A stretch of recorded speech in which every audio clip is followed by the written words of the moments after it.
मित्रों नमस्ते। काव्य प्रकाश में हम लोग अभिधा मूला व्यंजना का अध्ययन कर रहे हैं। इसमें थोड़ा सा रह गया है, उसको देख लेते हैं। यद्यपि मैंने जो पिछला वीडियो है वो बहुत दिन पहले अपलोड किया था, उसके बाद मेरे कई भाई बहन ने मैसेज किया, फ़ोन किया कि सर आगे का पढ़ाइए। तो आइए आगे का भी अब हम लोग देख लेते हैं। अब इसमें देखिए थोड़ा सा हम लोग पीछे चलते हैं।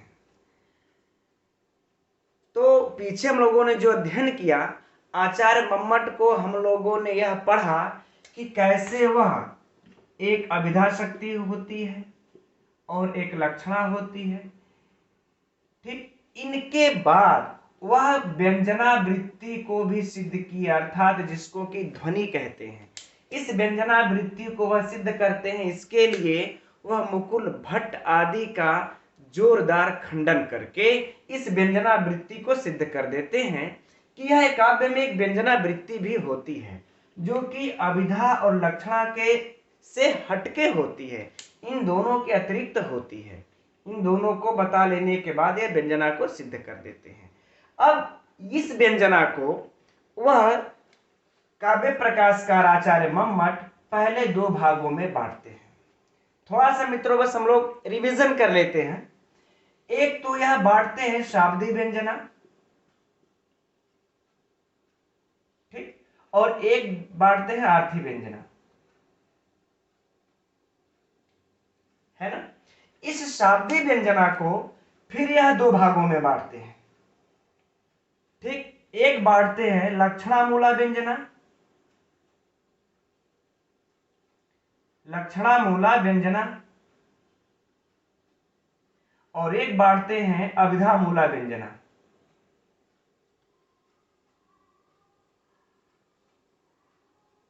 है ना।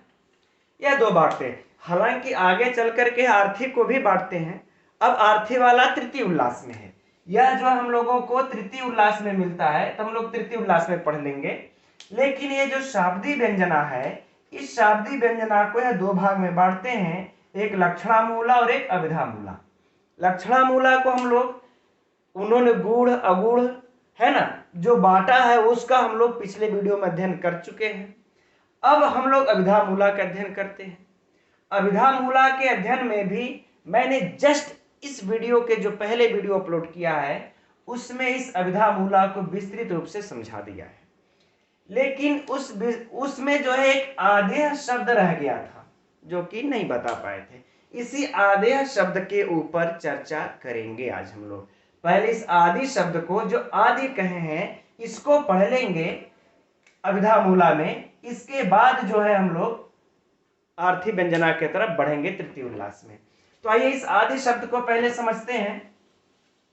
अब इस आदि शब्द को देखिए, लेकिन उससे पहले हम लोग एक बार पुनः अभिधामूला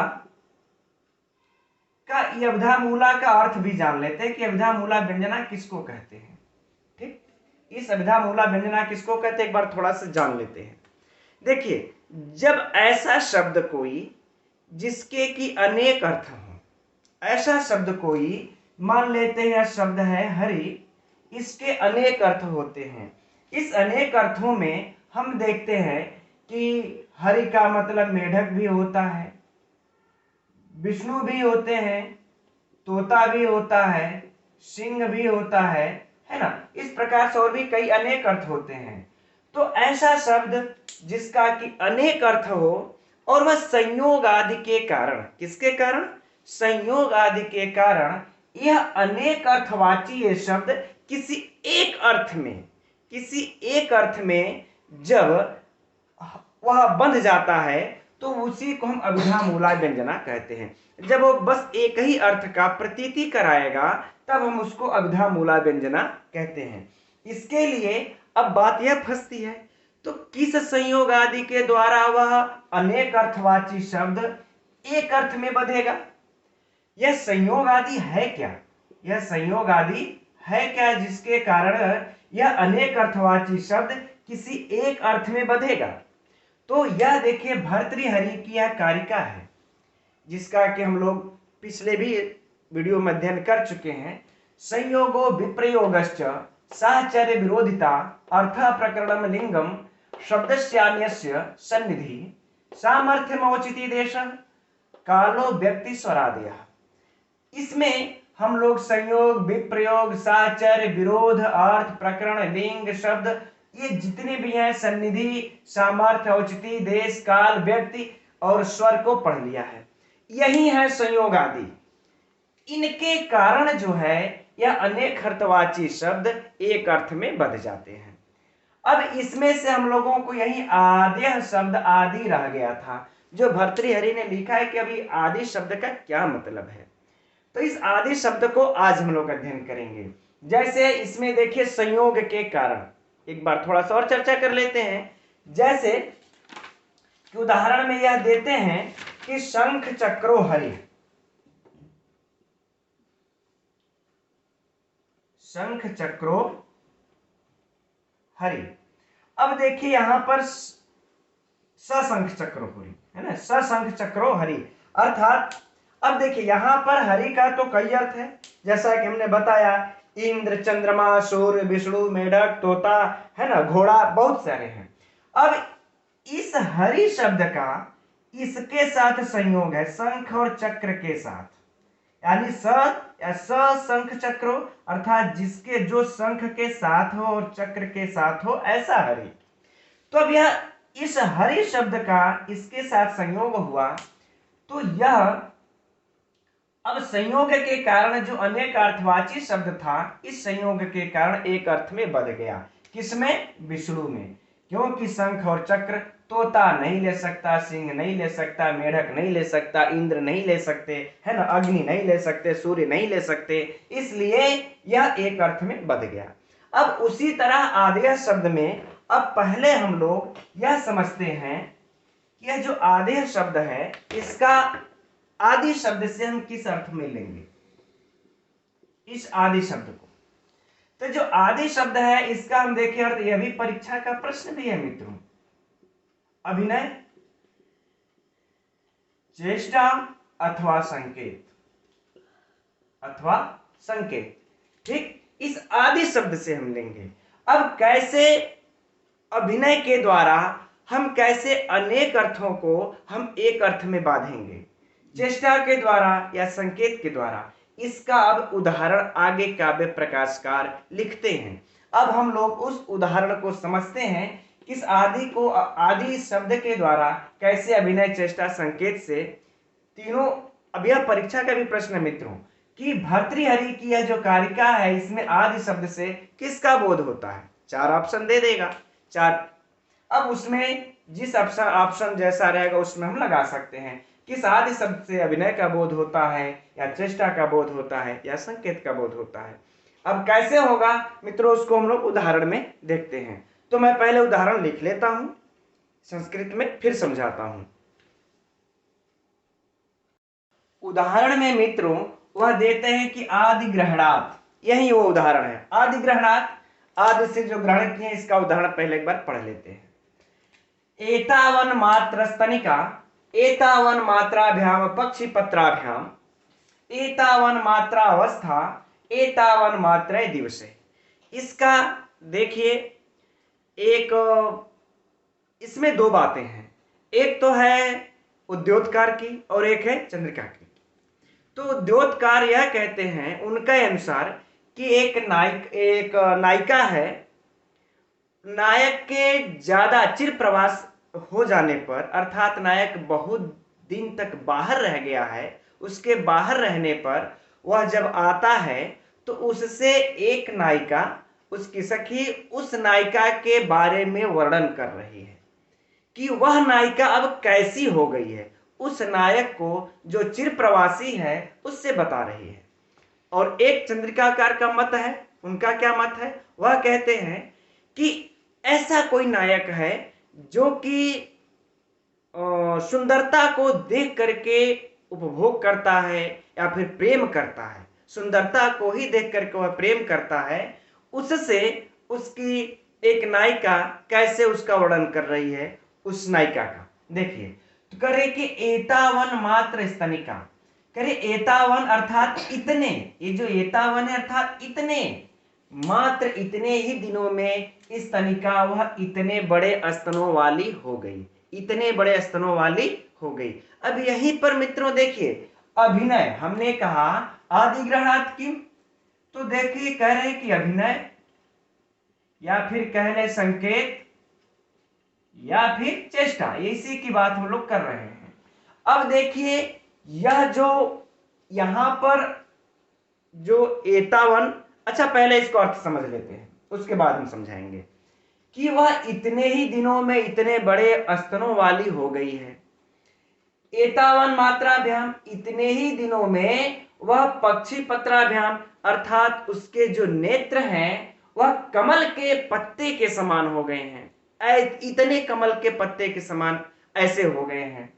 अब एतावन मात्रा अवस्था, वह इतने ही दिनों में ऐसी अवस्था की हो गई है, नहीं वह एतावन मात्रा अवस्था वह ऐसी अवस्था की हो गई है, और एतावन मात्रा दिवस ही वह इतने ही दिनों में इतने दिन की हो गई, इतनी आयु की हो गई है।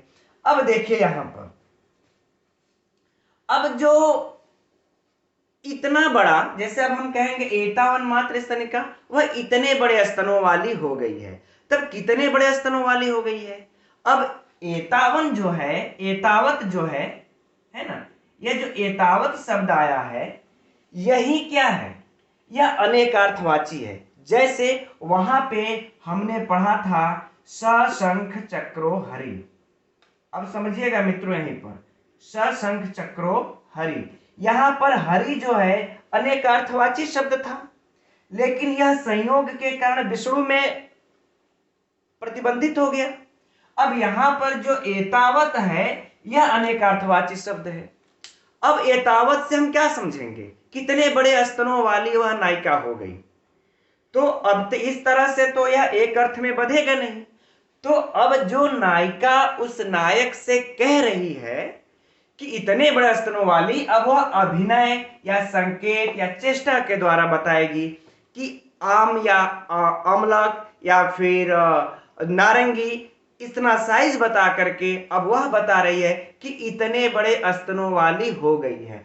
तो जो एतावत शब्द है, जो एतावत शब्द है यह निश्चित नहीं है, इस अभिनय के द्वारा एकार्थक में प्रतिबद्ध हो गया, अर्थात प्रतिबंधित हो गया, सम्मिलित हो गया। अब बातें समझ में आ गई, क्योंकि एतावत से हम कह देंगे इतना बड़ा, तो कितना बड़ा, तो जब तक से हम उसको अभिनय के द्वारा संकेत के द्वारा हम कोई साइज नहीं बताएंगे आम का या नारंगी का किसी भी चीज का, तब तक से उसको सामने वाला कैसे समझेगा। तो यह अभिनय के द्वारा वह एक अर्थ में बढ़ गई, यही है आदिग्रहणात्।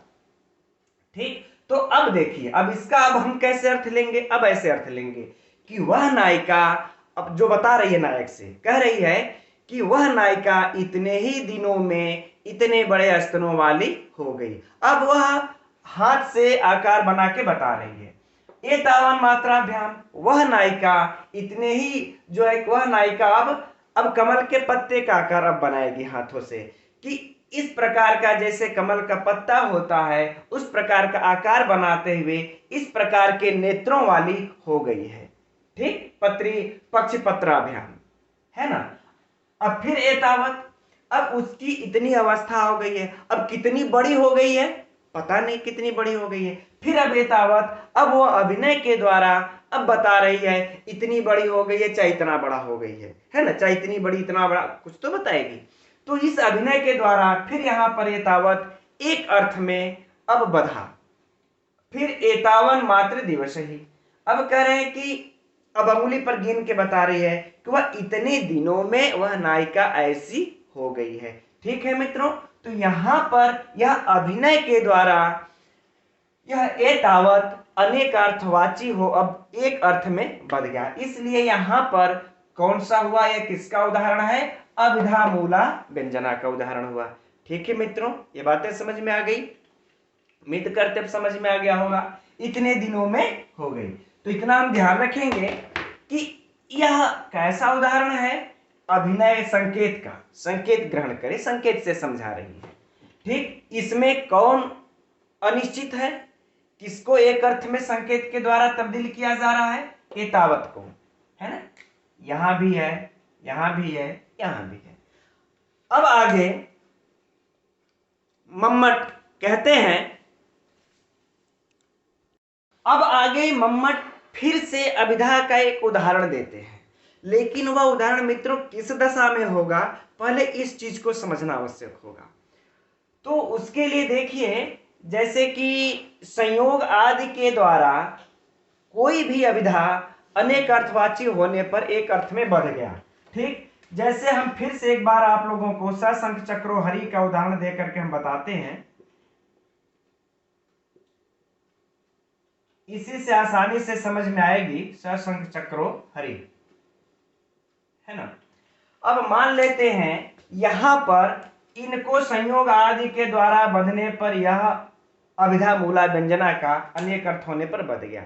लेकिन मान लेते हैं ऐसा, जो कोई श्रोता या फिर जो वक्ता होगा, उसके कौशल के कारण, उसकी बुद्धिमानी के कारण, उसकी वैशिष्ट के कारण, या फिर जो कवि होगा उसके शिल्प कला अर्थात जो उसकी विद्वत्ता है शिल्प कला के कारण, मान लेते हैं यह दोनों मिल करके एक अर्थ तो दे ही रहे हैं, लेकिन अगर यह दोनों मिलकर एक अलग भी अर्थ देने लगे तब वह क्या होगा, अभिधा होगी कि लक्षणा होगी कि व्यंजना होगी।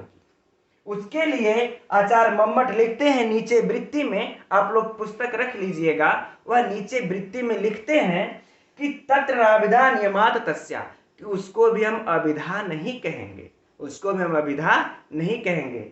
लेकिन फिर से एक बार समझिए, मैं इसको आप लोगों को फिर से समझाता हूं। यह देखिए हरि अभिधा, हरि जो है अभिधा मूला व्यंजना का ये उदाहरण है। ठीक, तो मान लेते हैं यह संयोग आदि के द्वारा एक अर्थ दे दिया, एक अर्थ तो दे दिया, लेकिन ये एक अर्थ तो निकला ही निकला, एक अर्थ तो निकल गया जो हम निकालते हैं, लेकिन एक दूसरा अर्थ और निकल रहा है। वह दूसरा अर्थ कब निकलेगा, जब श्रोता वक्ता यदि विद्वान है, उसके अंदर ऐसी विशेषता है कि इसका कोई और अर्थ निकाल करके एक अन्य अर्थ निकाल दे, या कवि ने ही ऐसी रचना कर दी है, ऐसी शिल्प कौशल दिखलाया है कि यह और अर्थ निकल दे। या तो शंख चक्र के साथ हरि है, हरि का विष्णु तो अर्थ हो ही गया शंख चक्र के साथ, लेकिन मान लेते इसी हरि का सिंह भी अर्थ आने लगे, लेकिन यह सिंह अर्थ कब देगा, जब यह इसके साथ मिलेगा तभी तो सिंह अर्थ देगा। लेकिन ऐसी रचना हो कि मिल करके विष्णु का तो अर्थ दिया ही दिया, सिंह का भी अर्थ देने लगे, तब यह जो दूसरा अर्थ देगा, यह दूसरा अर्थ अब बताइए क्या अभिधा होगी, या फिर लक्षणा होगी, या फिर व्यंजना होगी। एक अर्थ निकल जाने के बाद जब यह दूसरा अर्थ देगा, यह तो मम्मट कहते हैं अभिधा तो हो ही नहीं सकती, क्योंकि उसका तो पहले ही संयोग आदि के द्वारा हम उसका बोधकत्व का निवारण हो चुका है, अर्थात विष्णु का निवारण ले चुके हैं। तब क्या लक्षणा होगी, कह रहे लक्षणा भी नहीं होगी, क्योंकि लक्षणा के जो 3 हेतुए होते हैं, मुख्यार्थ का बाध, उसका मुख्यार्थ योग, फिर लग रूढ़ी और प्रयोजन, तो यह तो इसमें कहीं है ही नहीं, तो लक्षणा भी नहीं होगी, तो कौन होगी, व्यंजना होगी। तो ऐसा उदाहरण कौन होगा जो कि पाठक, श्रोता या फिर कवि के शिल्प कौशल के लिए। अब उसके उदाहरण को यह आगे लिखते हैं, अब उसके उदाहरण को पहले हम लिख लेते हैं मित्रों, फिर हम समझाते हैं आप लोगों को कि कैसे जो है कि वह हो रहा है। उसके लिए मित्रों यही वो उदाहरण है। ठीक, तो पहले हम लोग इस उदाहरण का अर्थ समझेंगे। तो इसके देखिए कैसे एक बार तो एक अर्थ देगा, फिर दूसरा अर्थ देगा, है ना। तो पहले हम लोग इसके पहले अर्थ को हम लोग राजा के पक्ष में देखेंगे, ठीक, फिर इसके हम लोग दूसरे अर्थ को हाथी के पक्ष में देखेंगे, ठीक है ना। तो पहला अर्थ तो मान लेते हैं संयोग के कारण दे देगा, लेकिन जो दूसरा अर्थ इसका दे रहा है यह अर्थ किसके द्वारा निकलेगा, अब हम लोग इसी को जानेंगे। तो पहले हम लोग इसके अर्थ को देखते हैं। यह कह रहे हैं भद्रात्मनो दूरधिरो तनुर्विशाल वंशोन्नतेः कृतशिली मुख संग्रहस्य यस्यानुपप्लुत गतेः परवार्णस्य दानाम्बुशेक शुभगः सततम करो भूत। तो पहले राजा के पक्ष में देखते हैं। भद्रात्मनो, भद्र मतलब कल्याणकारी, आत्मनो मतलब जिसका आत्मा, अंतःकरण। राजा के पक्ष में देख रहे हैं, अर्थात जिसकी आत्मा, जिसका अंतःकरण कल्याणकारी है, या भद्र मतलब मनोहर है, जिसकी आत्मा अंतःकरण भद्र मनोहर है या फिर कल्याणकारी है। दूरधिरोतनो, जिसने शरीर को, जिसके शरीर को कोई अभी तक पराजित नहीं किया है, जिसके शरीर को दूरधिरोतनम है ना, रोतन अर्थात जिसके शरीर को कोई अभी तक पराजित नहीं किया है। और जो राजा विशाल वंशोन्नत है, विशाल मतलब विशाल, वंश माने वंश, उन्नत माने उन्नत, विशाल वंश में जन्म लिया है, इसके कारण उसके उन्नत बड़ाई होती है। ऐसा राजा जो विशाल वंश में जन्म लिया है उसकी बड़ाई होती है। और जो कृतशिली मुख संग्रहस्य है ना, कृत मने कर लिया है, शिली मुख मने बाणों का, संग्रहस्य मने संग्रह अर्थात अभ्यास। यहां पर हम संग्रह का अर्थ क्या ले लेंगे मित्रों, अभ्यास। जिसने शिलीमुख अर्थात बाणों का क्या कर रखा है, अच्छा खासा अभ्यास कर रखा है, कैसे बाण चलाने का। यस्यानुपप्लुत गते, करे अनुपप्लुत गते अर्थात जिसने अनुपप्लुत गते, यानी इसका जो अर्थ होगा अनुपप्लुत अर्थात जो बाधा से रहित हो, अबाधित हो, जिसकी गति, यस्या मने जिस राजा की, गते मने गति, अनुपप्लुत अर्थात की अबाधित है, जिस राजा की गति अबाधित है। परवारणस्य, पर मतलब शत्रु, पर मतलब शत्रु, वर्णस मने जो शत्रुओं का संहारक है, अर्थात शत्रुओं को जो पराजित करता है, ऐसे राजा का दान मने दान, अंबु मने जल है ना, शेख शुभगा मने सुंदर सुशोभित, सप्तम मने निरंतर, और करो भूत मने उसका हाथ, कर मतलब हाथ। तो कहें ऐसे राजा का हाथ निरंतर जल लेने के कारण, सेक मतलब सींचने के कारण सुंदर रहता है। ठीक, बाकी सब तो इसका विशेषण हो गया, ये यहां पर अब बता रहा है। अर्थात कोई भी राजा होता है, आप लोग जानते हैं कि दान देने से पहले जल लेकर के प्रतिज्ञा करनी पड़ती है, तभी वह दान देता है। तो ऐसा राजा वह हमेशा जल लेता है और दान देता है, यानी इतना दान देता है कि हमेशा वह जल से उसका हाथ सींचा ही रहता है, निरंतर, सततम निरंतरम, करो मन हाथ, उसका हाथ निरंतर गीला रहता है और शुभगम मने सुंदर दिखाई देता है। कैसा राजा, यह ऊपर हम लोगों ने पढ़ा। फिर से एक बार इसका मैं व्याख्या कर देता हूं कि जो राजा अंतःकरण से मनोहर है, जिसके शरीर को कोई पराजित नहीं कर सकता, जो विशाल वंश में उत्पन्न होने के कारण उसकी बड़ाई होती है, जिसने बाण का अच्छा अभ्यास कर लिया है और जिसकी गति अबाधित है, जो शत्रुओं को संहारक है, ऐसे राजा की निरंतर जल देने के कारण जो है उसका हाथ निरंतर सिंचाई कर गीला रहता है और सुशोभित होता है।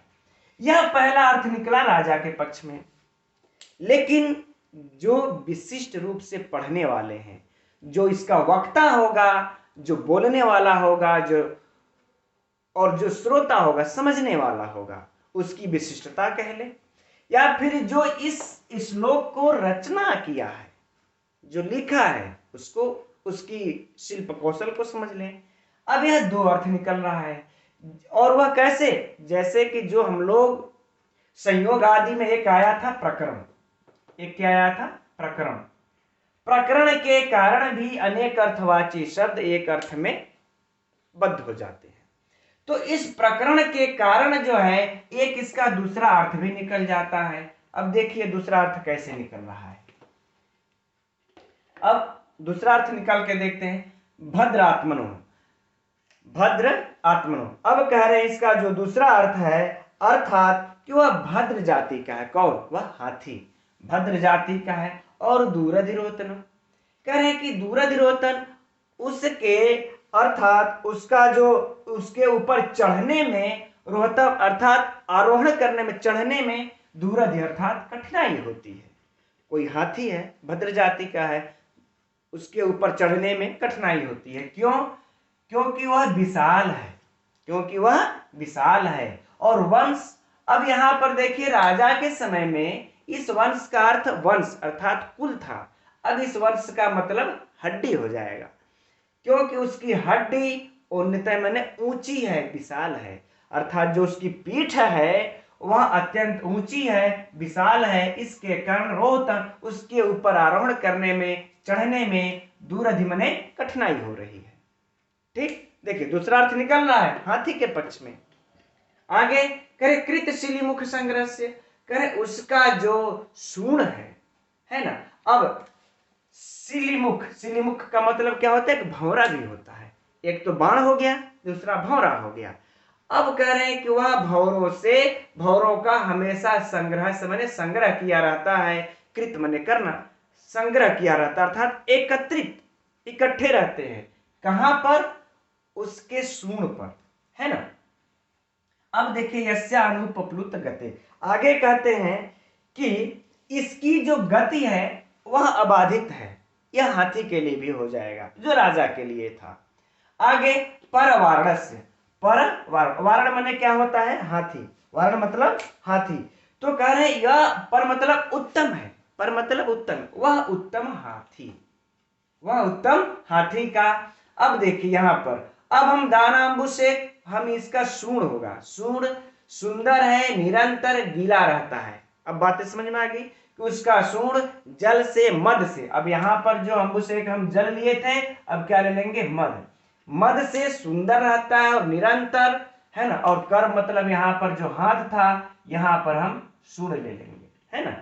तो कह रहे हैं कि उसका जो सूंड है निरंतर मद बहने के कारण गीला रहता है और सुंदर रहता है। इसके कारण उसके ऊपर हमेशा शिलीमुख भौरों का संग्रह होता है। तो मित्रों यहां पर तो दो अर्थ निकल गया, एक राजा के पक्ष में, दूसरा हाथी के पक्ष में। तो इसी को अब कहते हैं कि जो आप हाथी के पक्ष में जो अर्थ निकाल रहे हैं, यह हम अभिधा के द्वारा, इसको हम अभिधा मानेंगे या फिर लक्षणा मानेंगे या फिर व्यंजना मानेंगे। तो कहते हैं कि अभिधा तो है नहीं, उसका तो निवारण हो चुका है, बोधकत्व का, अभिधा के बोधक, ये बोधकत्व का संयोग आदि के द्वारा निवारण हो चुका है। अब तब यह दूसरा अर्थ दे दिया तो अभिधा हुआ नहीं, बोधकत्व के द्वारा, चूंकि उसका पहले अर्थ में ही निवारण हो चुका है संयोग आदि के द्वारा। अब कह रहे तब लक्षणा हो सकता है, लक्षणा से हम ये दूसरा अर्थ, हाथी वाला अर्थ निकाले हैं। कह रहे नहीं, लक्षणा भी नहीं है। क्यों? क्योंकि लक्षणा के जो सारे हेतु हैं, याद रखिएगा मित्रों, लक्षणा तभी हो सकती है जब उसके यह तीनों हेतुएं हो, अर्थात मुख्यार्थ का बाद, उसका तदयोग, मुख्यार्थ का योग और एक रूढ़ि और प्रयोजन, दोनों में से किसी एक को होना बेहद जरूरी है। तो यह तो है नहीं, कहीं मुख्यार्थ का बाद है नहीं, उसका योग है नहीं, इसलिए लक्षणा भी नहीं है। तब फिर मम्मट सिद्ध करते हैं इस बात को कि यह तब हाथी वाला अर्थ किससे निकलेगा, तो उसी को मम्मट सिद्ध करके कहते हैं कि यह व्यंजना के द्वारा निकलेगा, व्यंजना के द्वारा निकलेगा। और यह व्यंजना कौन सी व्यंजना होगी? तो अभिधा मूला व्यंजना होगी। अब बातें हम उम्मीद करते हैं कि यह बातें अब समझ में आ गई होगी। ठीक, अब यह अगला कारिका में अब लिखते हैं, अगली कारिका में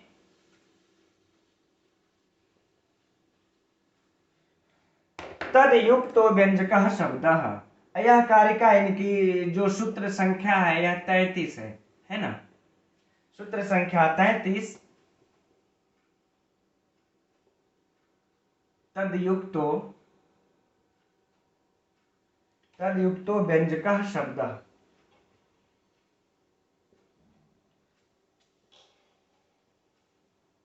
कहते हैं, अब कहते हैं तद युक्तो, उससे युक्त जो शब्द होता है वह व्यंजक होता है। कह रहे किससे युक्त शब्द जो व्यंजक होता है? कह रहे अभी जो हमने व्यंजना व्यापार को, जो व्यंजना वृत्ति को जो हमने सिद्ध किया, उसी व्यंजना वृत्ति से युक्त जो शब्द कहलाता है वो व्यंजक शब्द कहलाता है। इसी को चूंकि अभी तक उन्होंने अभिधा को बताया था, लक्षणा को बताया था, लेकिन व्यंजक शब्द क्या होता है इन्होंने उसको नहीं बताया था। तो अब यहां आकर के 33वीं कारिका में कह रहे हैं तद युक्तो व्यंजक शब्द। यह मित्रों परीक्षा की दृष्टि से यह सूत्र 33 इनकी यह बहुत ही महत्वपूर्ण है। पहला तो यह कहेंगे कि इस तद युक्तों से क्या अर्थ है, परीक्षा में जो प्रश्न पूछेगा उस पर चर्चा करते हैं। तद युक्तों का क्या अर्थ है? करें यहां पर तद माने किससे युक्त, तो सीधे कहिए व्यंजना से, है ना, व्यंजन, वह व्यंजन युक्त है ना, किससे युक्त? व्यंजन युक्त। इस तद का अर्थ है किससे युक्त, तो व्यंजन से युक्त उसी शब्द को जो हम लोगों ने अभी जो पढ़ा शाब्दिक व्यंजना का, उससे युक्त शब्द को क्या कहते हैं? व्यंजक शब्द कहते हैं। अब बातें समझ में आ गई। और यह भी दृष्टि से महत्वपूर्ण है कि तदयुक्तो व्यंजक शब्द किसके सूत्र है, किसकी कारिका है, तो आचार्य मम्मट की है, किस पुस्तक के, काव्य प्रकाश की है, तो यह थोड़ा सा महत्वपूर्ण है, इस पर हम लोग ध्यान दे लेंगे। अब आगे सूत्र 34 में लिखते हैं। पहले मैं उस सूत्र को लिख लेता हूं फिर बताता हूं। अंतिम सूत्र है मित्रों यह सूत्र मित्रों काव्य प्रकाश का सबसे द्वितीय उल्लास का अंतिमवा सूत्र है। अब यहां पर यह बता रहे हैं इसी सूत्र में जो कि हमने बताया था, हम लोगों ने चर्चा किया था कि जो शाब्दी व्यंजना होती है वह दो प्रकार की होती है ना। अरे जो व्यंजना होती है, शाब्दी नहीं, जो व्यंजना होती है उस पर हम लोगों ने चर्चा किया था। अब उसी बात को यह बता रहे, जो व्यंजना होती है वह दो होती है ना, एक शाब्दी और एक आर्थी।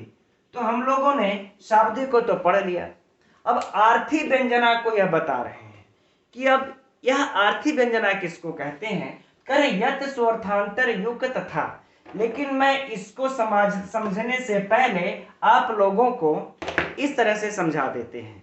ऐसे समझिए कि आर्थी व्यंजना किसको कहते हैं। देखिए जब व्यंजक शब्द, जो व्यंजक शब्द होगा है ना, मान लेते हैं व्यंजक शब्द जो होगा, यह व्यंजक शब्द अपने मुख्यार्थ का बोधन करा दिया, मुख्य अर्थ का बोध करा दिया है ना, मुख्य अर्थ का बोध करा दिया। अब इस मुख्य अर्थ का बोध कराने के बाद फिर यह किसी दूसरे अर्थ का बोध कराने लगे, दूसरे अर्थ का बोध कराने लगे, तो जो दूसरे अर्थ की जो प्रतीति कराता है उस वही जो है उसी को हम आर्थी व्यंजना कहते हैं। जैसे मान लेते हैं कि हमने फिर से हम आपको हरि का उदाहरण दे देते हैं। ठीक, हरि यह व्यंजक शब्द है, हम लोगों ने बार बार देख लिया, यह व्यंजक शब्द है हरि। अब यह हरि एक तो मुख्यार्थ का बोध इन्होंने करा दिया कि क्या हो गया, विष्णु, यह मुख्यार्थ का बोध अब करा दिया।